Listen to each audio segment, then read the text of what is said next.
స్వప్నం ఇది. గత 10 ఏళ్ళు కేసీఆర్ పరిపాలన చేసిన కాలంలో కనీసం ఇక్కడ ఒక్క రాయి కూడా ఇక్కడ నిర్మాణం జరగలేదు. జూరాల నుండి నీళ్లు తీసుకొని వస్తే మక్తలు, నారాయణపేట, కోస్గి, కొడంగల్, దౌలతాబాద్ మొదలుకొని ఇక్కడి నుంచి నీళ్లు మళ్ళీ నవాపేట, హన్వాడ నుంచి మహబూబ్నగర్ టౌన్ దాకా నీళ్లు పోతుండే. ఇప్పుడు ఆ ప్రాంతానికి అంత నీటి సౌకర్యమే లేదు. ఇప్పటికీ బీడు భూములు ఉన్నాయి. తాను తలపై నుంచి నీళ్లు తీసుకురాకుండా కిందికెళ్ళి నీళ్లు తీసుకొచ్చే ప్రయత్నం ఏదైతే చేసిండో ఆ ప్రాజెక్టు నిర్మాణాన్ని కూడా మేము సందర్శించినాం. చాలా పనులంతా టన్నెల్ వర్క్స్ వేల కోట్ల రూపాయలు ఖర్చు చేసిండు, కానీ ఒక్క ఎకరానికి కూడా అక్కడ నీళ్లు ఆయకట్టుగా లేని పరిస్థితి ఇప్పటికీ తాను చేసిన పని. ఈ 2.5 ఏళ్ళు అవుతుంది కాంగ్రెస్ ప్రభుత్వం వచ్చిన తర్వాత.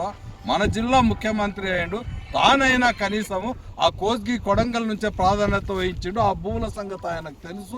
ఆయన కూడా ఇప్పటిదాకా ఇక్కడ నిర్మాణానికి పూనుకోలేదు. ఉత్తమ్ కుమార్ రెడ్డి గారు సైన్యంలో పనిచేసిండు, దేశభక్తి గురించి మాట్లాడుతాడు.